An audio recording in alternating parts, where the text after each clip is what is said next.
My wife demanded an open marriage because I travel a lot for work, saying I deserve to be fulfilled while you're gone. So I gave her exactly what she wanted and watched her lose her mind. All right, Reddit, buckle up for this one. My wife cheated, then had the audacity to sit me down and pitch me an open marriage like it was some kind of investment opportunity. In reality, she wanted permission to keep sleeping around while I played house. I kicked her to the curb that same night, speed ran a divorce in 4 months, and got a front row seat to her life imploding. But wait, it gets better. Grab a chair and enjoy the chaos. I, 32 male, work in freight logistics for a national shipping company.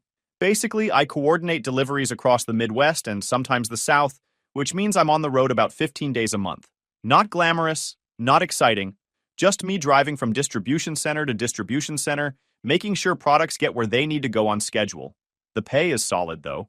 Good enough to cover our mortgage, both cars, and fund my wife's little skincare business that's been hemorrhaging money for 2 years straight. Evelyn started this business right after we got married. She makes soaps and lotions and sells them online. Calls herself an entrepreneur, has a whole Instagram for it with maybe 200 followers, half of which are probably bots. The products are fine, I guess, but she's terrible at the business side. Orders too much inventory, prices things wrong, forgets to ship orders on time. I've been covering the losses because she keeps saying she's right on the edge of making it profitable. Just needs one more month. One more marketing push. One more batch of supplies. We'd been married 3 years when everything went sideways. I'd just gotten back from a 6-day run through Kansas, Nebraska, and Iowa. Long hours, sketchy truck stops, fast food that sits in your stomach like concrete. The usual. I walked through our front door on a Tuesday evening, expecting maybe some dinner, and Evelyn asking how the trip went.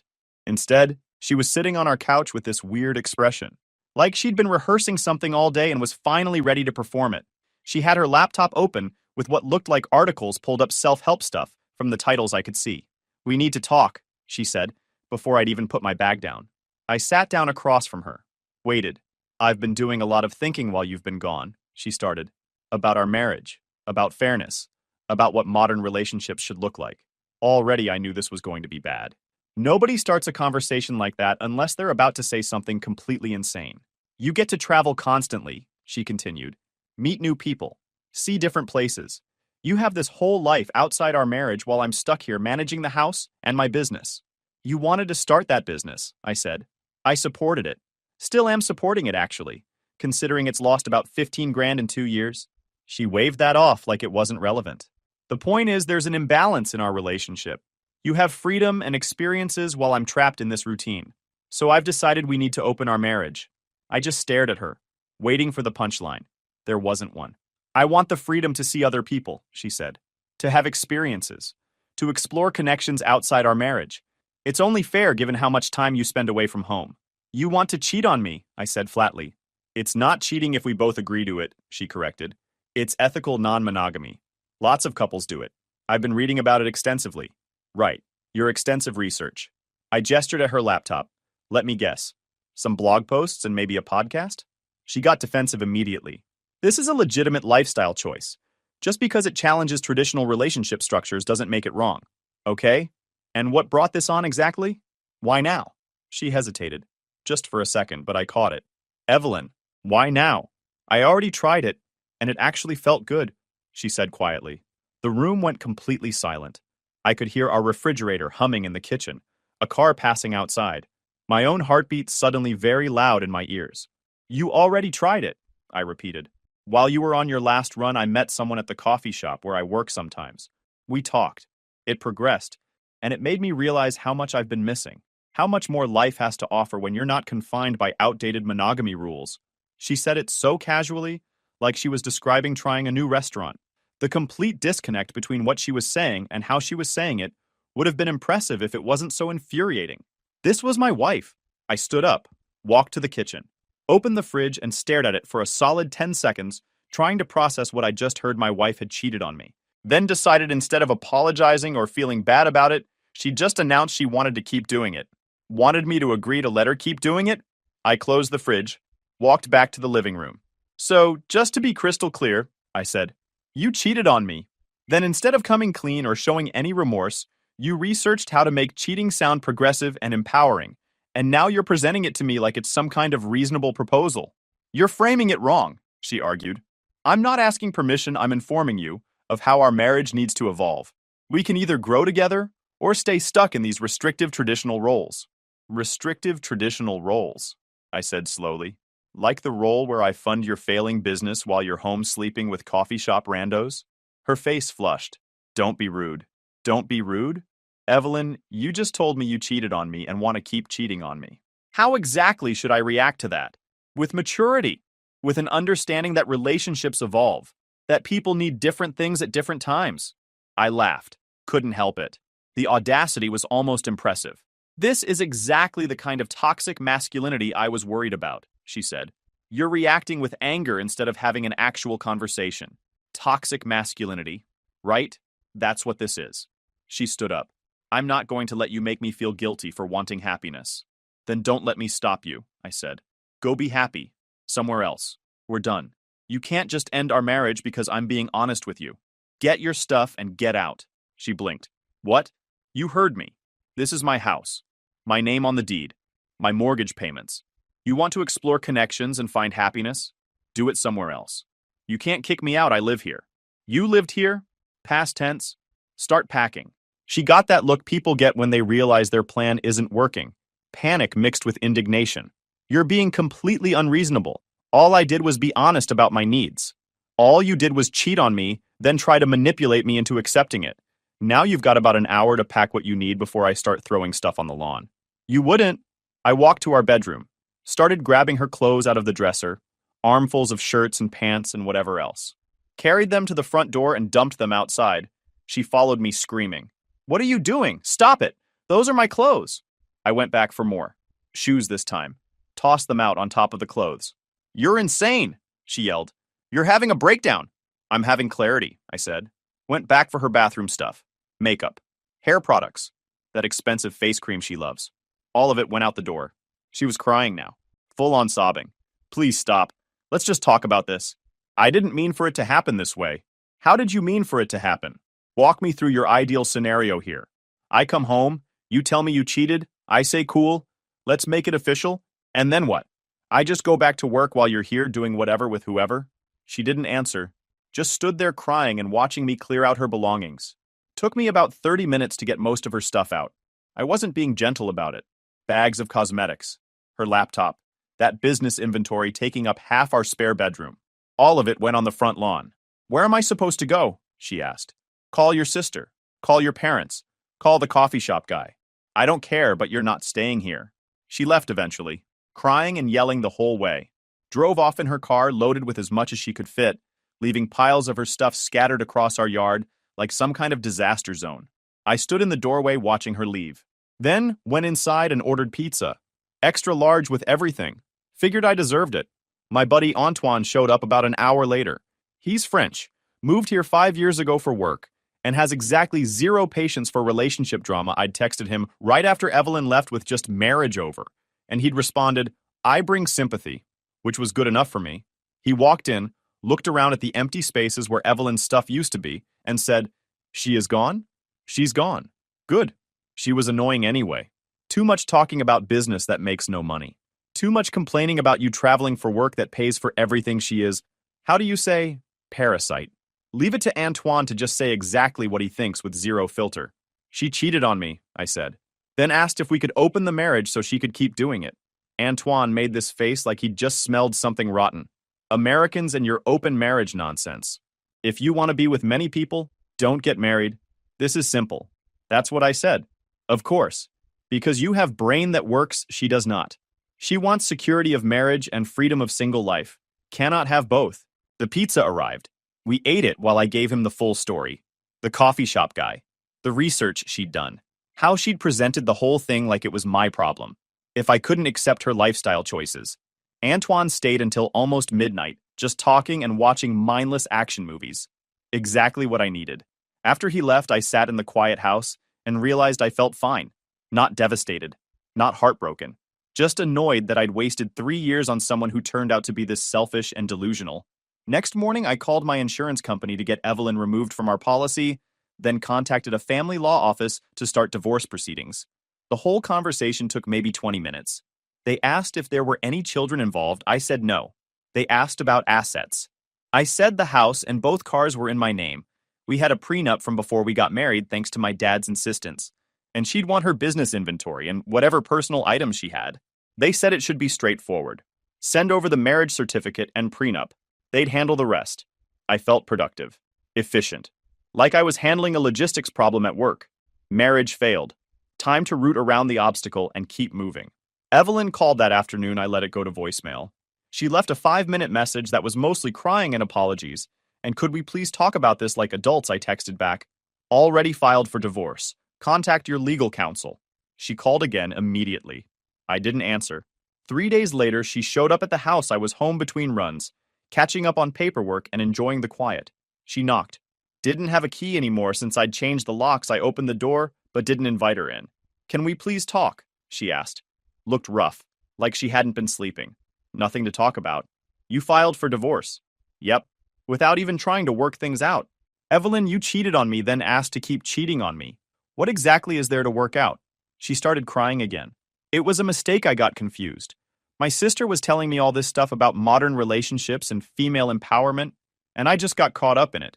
That stopped me. Your sister told you to do this? She encouraged me to explore my options.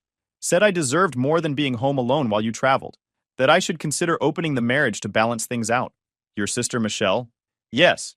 She's been really supportive during my business struggles, helping me see my worth, encouraging me to stand up for what I need. I just stared at her. Michelle. Evelyn's older sister by 4 years, never been married, goes through boyfriends like most people go through groceries. Constantly posting dramatic stuff on social media about how all men are trash and she's better off alone. And she'd been coaching Evelyn to blow up our marriage. She said I deserved to explore my needs. That traditional marriage was designed to suppress women's autonomy. And the coffee shop guy? That your idea or hers too? Evelyn looked down.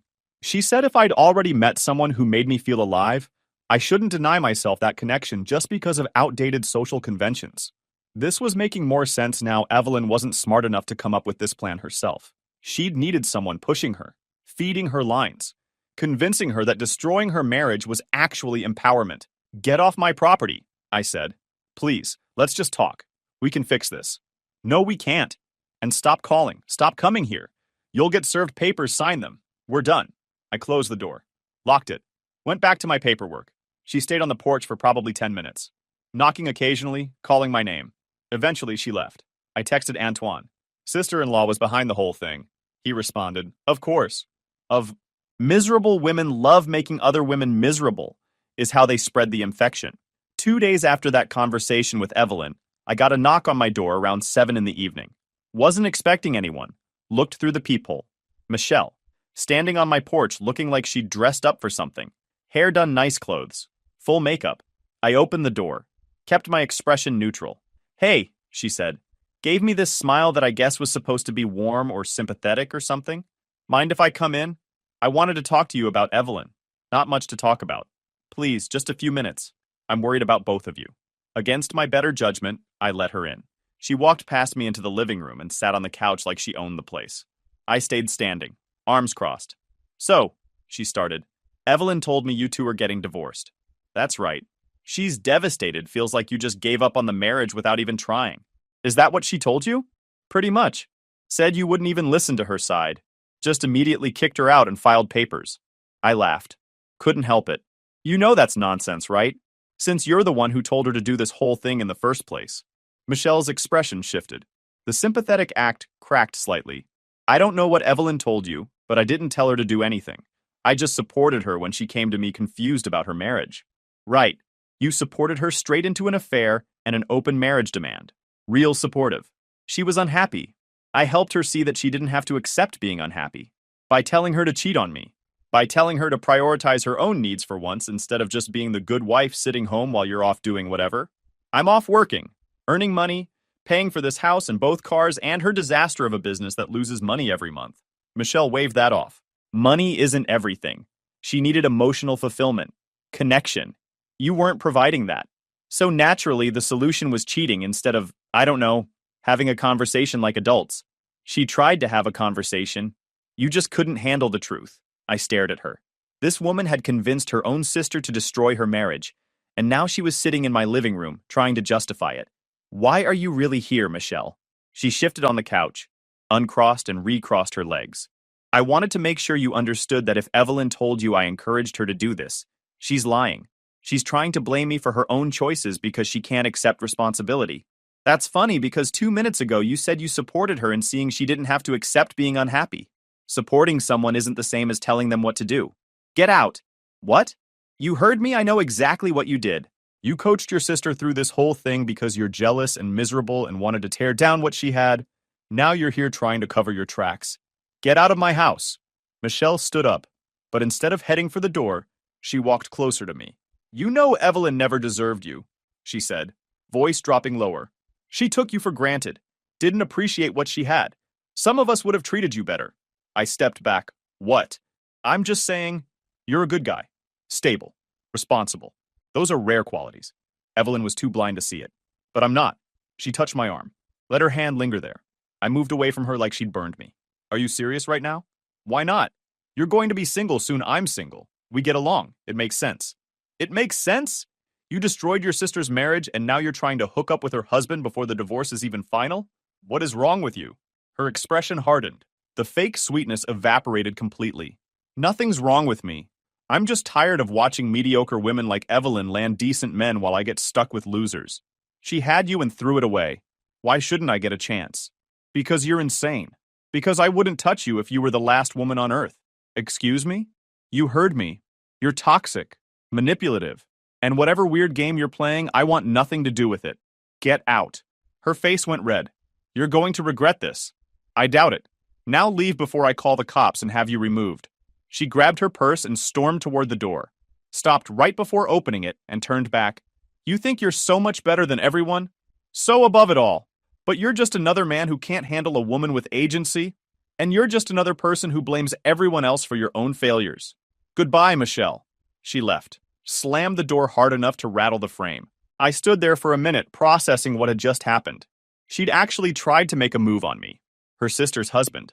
While the divorce wasn't even processed yet, went to bed that night thinking that was the end of it. Michelle had shown her true colors, gotten rejected, and now would hopefully disappear back into whatever miserable existence she'd been living. I was wrong. Woke up at 3 a.m. to the sound of broken glass. I stumbled downstairs, still half asleep, got dressed and headed to the living room. My front window, completely shattered, glass everywhere, curtains hanging at weird angles, and sitting in the middle of the floor was a rock about the size of a softball. I checked my security camera footage. Bought the system last year after some packages got stolen off the porch. Had cameras covering the front, back, and side of the house.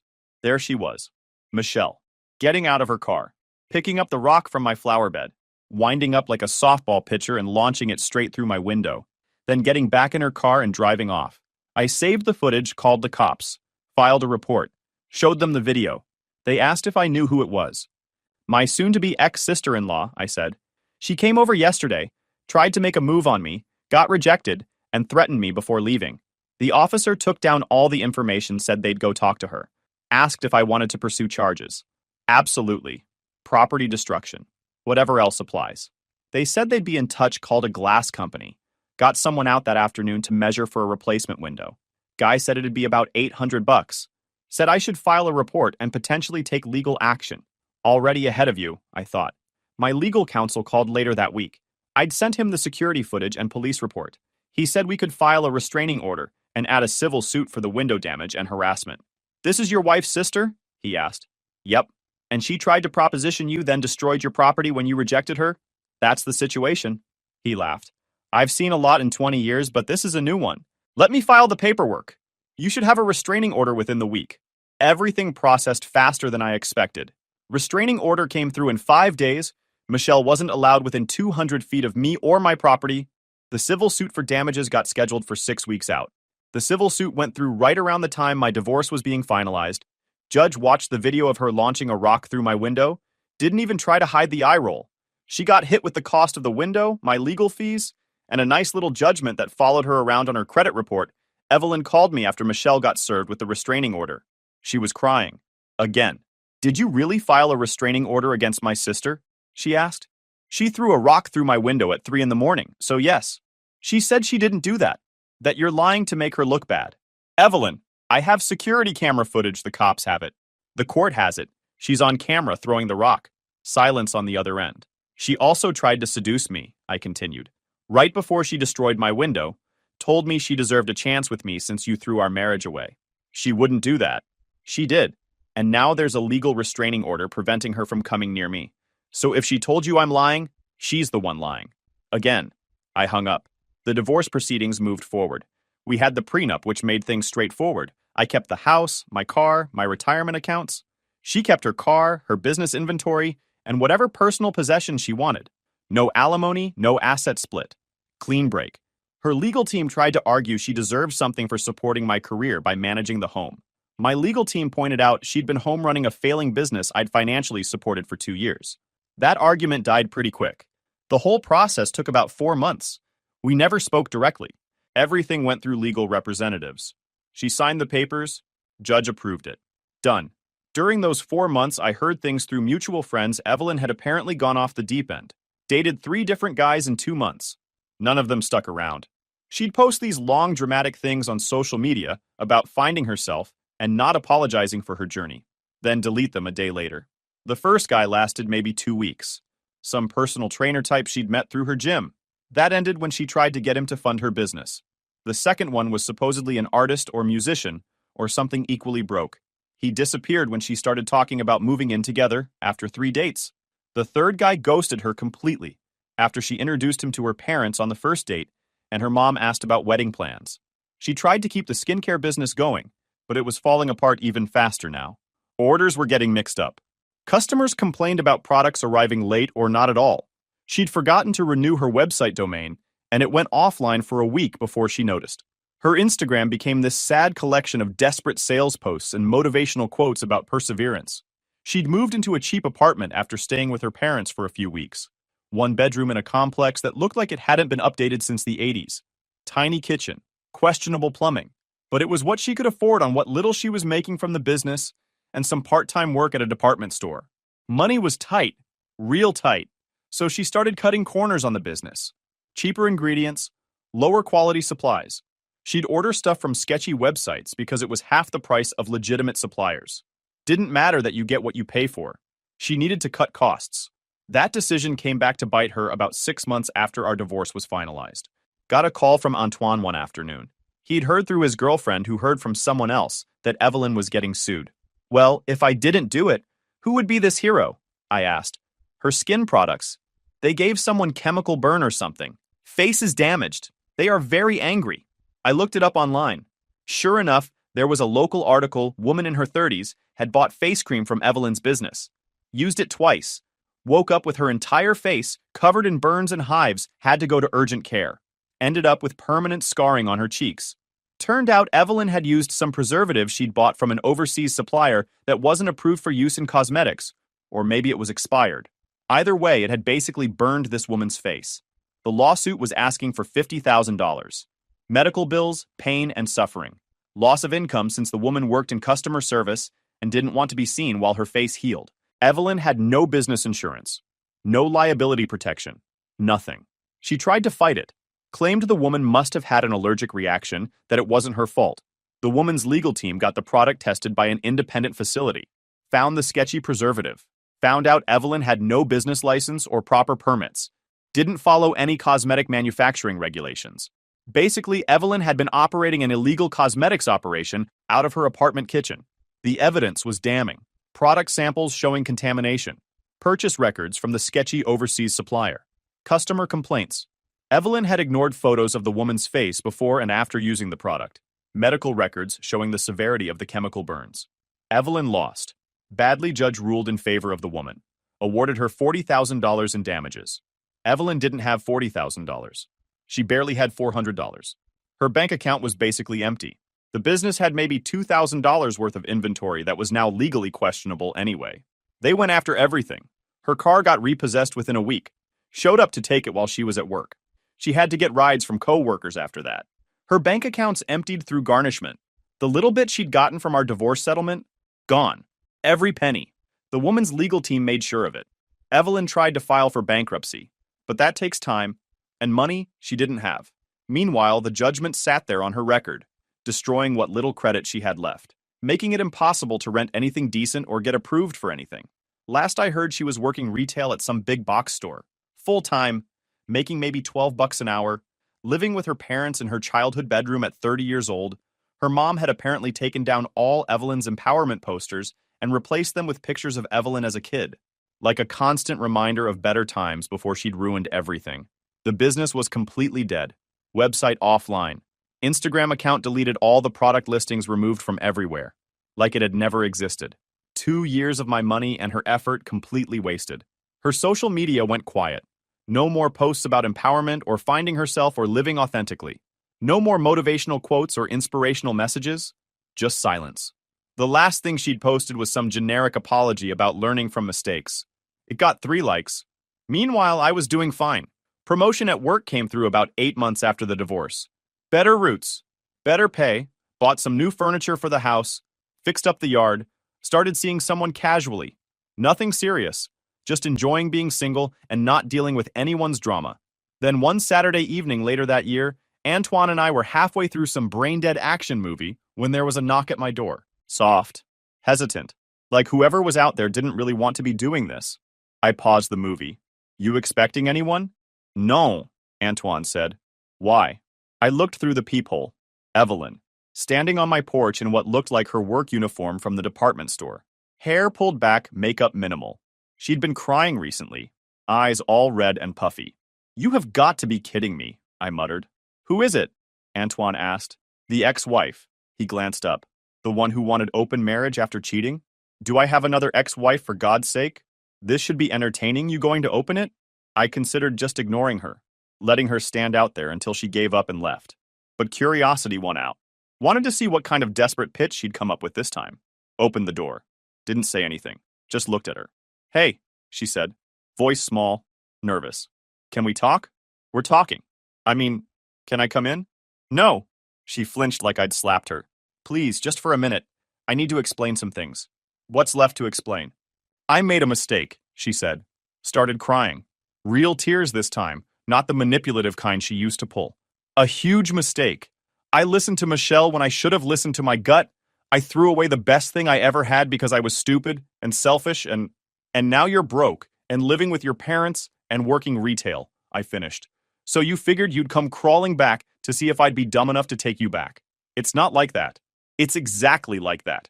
She wiped her eyes, smearing mascara across her cheek. I know I don't deserve another chance. I know I screwed up, but I've changed. I've grown. I realize now what I had and what I lost, and Evelyn, I cut her off. You haven't changed. No one wants you, that's it. That's not fair. Well, life's not fair. Am I supposed to care? I just thought, you thought wrong. We're done. We're done months ago. Stay done. She stepped closer, reached for my arm. Please, I miss you. I miss us. I miss what we had. I moved back, kept space between us. That's not something worth missing. I can make it up to you. I'll do whatever it takes. Stop, held up a hand. This is pathetic. You're pathetic. Coming here begging like this. Have some self-respect. Her face crumpled. I love you. That's when I heard the car door slam. Looked past Evelyn. Michelle was getting out of her car, storming up my walkway like she was heading into battle. What? Evelyn turned around, saw her sister. Oh no. Oh yes, Michelle said. Reached the porch. I heard you were coming here. Couldn't believe it when Mom told me you're actually trying to get him back. That's none of your business, Evelyn said. It's absolutely my business. You don't get to have him back. Not after what you did. I leaned against the doorframe. This was better than the movie. Michelle, go home, Evelyn said. This doesn't involve you. Like heck it doesn't. I'm the one who's been there for him, or supporting him, understanding him. She turned to me. Tell her. Tell her we've been talking. We haven't been talking, I said. Michelle's face fell. But I texted you last week. I blocked you months ago. See? Evelyn said. He doesn't want you either. At least I'm not here begging like some desperate housewife. Oh wait, you're not even a housewife anymore. You're just desperate. Antoine appeared behind me. Saw both sisters on the porch. Oh no, both of them? Both of them, I confirmed. You need to leave, Evelyn told Michelle. I was here first. You were here first? Michelle laughed. Listen to yourself. You sound pathetic. I'm pathetic? You threw a rock through his window because he wouldn't sleep with you. That was a moment of passion. You cheated on him for weeks. Because you told me to. I suggested exploring your options. I didn't tell you to blow up your marriage. They were squaring off now, right on my porch. Evelyn in her retail uniform looking exhausted. Michelle in some outfit that was trying way too hard. Both of them ignoring the fact that I clearly wanted neither of them. He's mine, Evelyn said. We had history. We had a marriage. Had. Past tense. I could give him something new. Something better. You couldn't give him anything but drama and property damage. Michelle shoved Evelyn. Take that back. Make me. And just like that, they were fighting. Actually fighting. Evelyn grabbed Michelle's hair. Michelle swung wild, connected with Evelyn's shoulder. They stumbled off the porch onto my lawn, rolling around like some kind of deranged WWE match. I just stood there watching Antoine next to me eating popcorn he'd apparently retrieved from the kitchen. Should we stop them? I asked. Why? Antoine shrugged. Let them fight is good entertainment. You're a terrible person. I am French. Is different. Evelyn got on top, pinned Michelle down. I loved him first. You loved his money first. Michelle bucked her off. They rolled again. Evelyn's name tag went flying, landed in my flower bed. He deserves better than both of us, Evelyn yelled. First honest thing you've said all night, Michelle shot back. They kept rolling. Across my lawn into the neighbor's yard, Mrs. Patterson was watching from her window, phone out, probably calling the cops or filming for Facebook. Finally, I decided to stop this before the cops showed up and I had to explain the circus walked out and stood between them. Enough, I said. Both of you. They stopped, breathing hard, covered in grass stains and dirt, hair everywhere. They looked at each other, then at me. You both came uninvited, proceeded to have a fight on my lawn, and somehow think I'm supposed to be impressed enough to date one of you? They looked at each other. Some kind of silent communication happening, then back at me with matching hopeful expressions. You're making a mistake, Michelle said. The only mistake I made was opening the door. But here's what's about to happen. You're both leaving right now, or I'm calling the cops. And Michelle, last I checked, you've got a restraining order against you. So unless you want to explain that to an officer, I'd suggest you both just fucking leave. I went inside, locked the door. Both deadbolts. Could hear them outside still arguing. Switched back to the movie. Antoine settled in next to me. You know they will try again, he said. Probably. But the answer's still going to be no. Good. You can do much better than those two crazy women. The yelling outside finally stopped. Car doors slammed. Engines started. They were gone. Last time I checked, they weren't speaking to each other. Apparently that fight on my lawn was the final straw in their relationship as sisters. Even the sibling relationship didn't work out for them. Well, sucks to suck. Guys, we are so close to hit 100,000 subscribers on this channel.